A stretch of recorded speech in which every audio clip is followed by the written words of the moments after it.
Hi everybody, it's the Body Bag, and boy, we got a card tonight. We're only a couple hours away from this great card with these great fights. I'm really excited today because I'm bringing on the show Keith Pervosky, the professor of MMA, and he's going to give you some of his insight on some of these fights.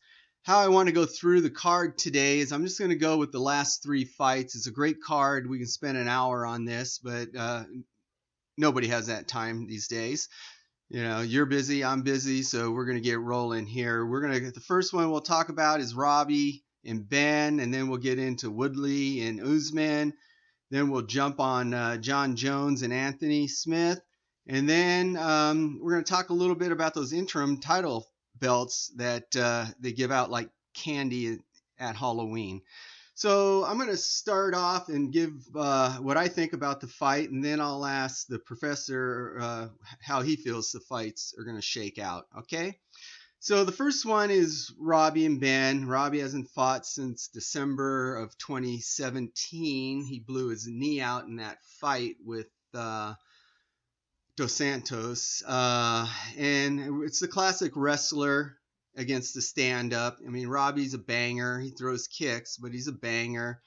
I think if Ben can take Robbie down, it'll probably be over quickly for Robbie.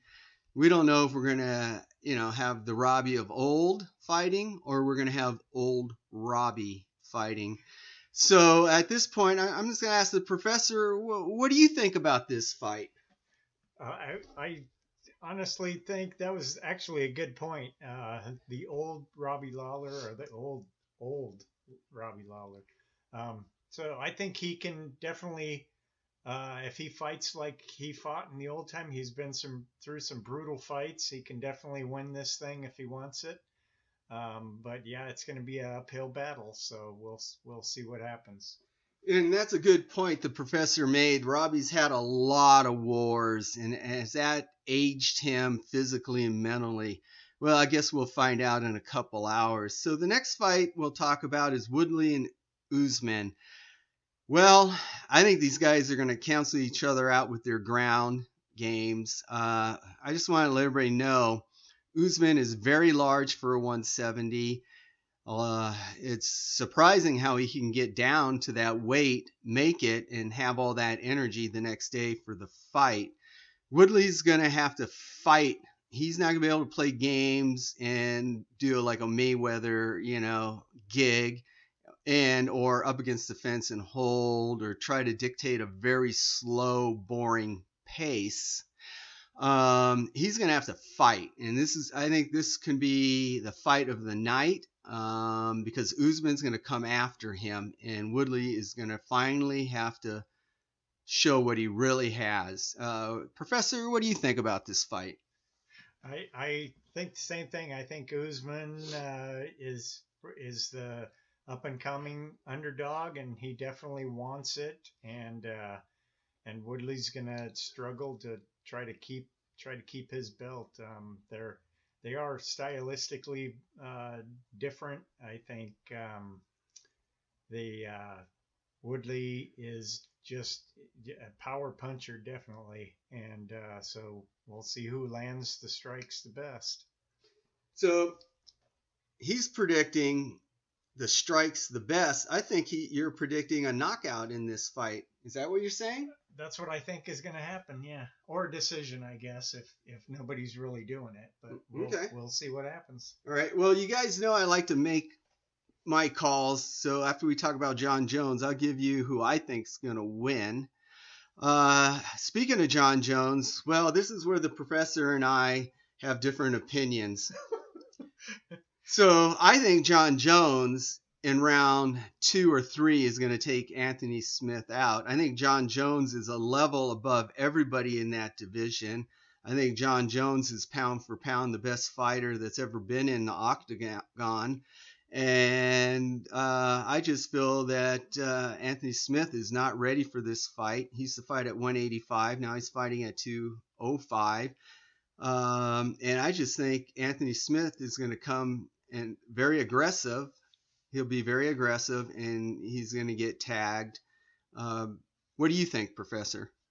I think you're right on par with what's probably going to happen. It's not necessarily that I disagree with you on this fight. It's just that I think Smith has a chance, maybe a very slim chance to win this fight, but he's definitely got the heart to go after it. But yes, he's going to have to uh, play it safe and not come after Jones so aggressively that Jones catches him coming in. That's definitely a possibility. So we'll see what happens. Is it true that you sent John Jones a Christmas card? Uh, no, I will not confirm or deny that. Okay. All right. I like that answer. So now I'm going to give you my picks. Okay. Let's start with Robbie and Ben. I'm taking Robbie. I think Robbie is going to be able to stuff the takedowns, and I think this kid's going to be in over his head with a polished pro. I think it's going to go the distance, and I think Robbie's going to win 2-1 on the rounds. And then Woodley and Guzman. I'm taking Woodley, but it's a coin toss. Guzman is the only underdog of these three fights that has a 49.9% chance of winning. I think this is a pick'em. I think it's toss a coin. I think it could be fight of the night. So let's just see how that goes. And again, I've already said I think John Jones in the second or third round is going to take Anthony Smith out. So how do you see this fight going, Professor, and who's winning and who's losing? I think let's say with my gut, I am going to go with Robbie too, because I think he has the experience and everything. And Ben, unknowing how he's going to react to his first UFC fight and all that, we'll see how he comes out. But yeah, my heart's with Robbie, I gotta say. So Woodley and Guzman. I'm with you. I think this is a toss-up. I think it can go either way. For some reason, I'm liking Guzman a little bit more than Woodley, so we'll see what happens. And as I said before, I think Anthony Smith has a chance to pull this upset off. We'll see if he can. He definitely has to pace himself and not be overly aggressive. Well, let's get to the final piece here, and that's about the interim titles that they hand out like candy. I think the professor would like to talk a little bit about that because I think that belt is really, it's like a canker sore to him. So why don't you talk about it?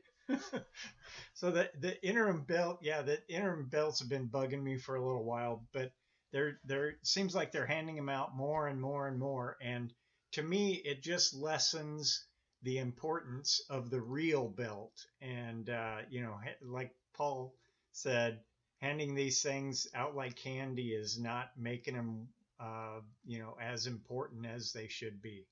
And if you're not tighten or if you're not fighting the guy that has the belt, I don't think there should be a belt involved. It's like handing out appreciation, or not appreciation, but attendance or participation ribbons to everybody involved, and that's just kind of not my style. Well, and I agree with the professor on what he said. I also want to say that I think Dana White contradicts himself, and I'll tell you why. He says whoever gets that belt is the next one in line to fight the real champ.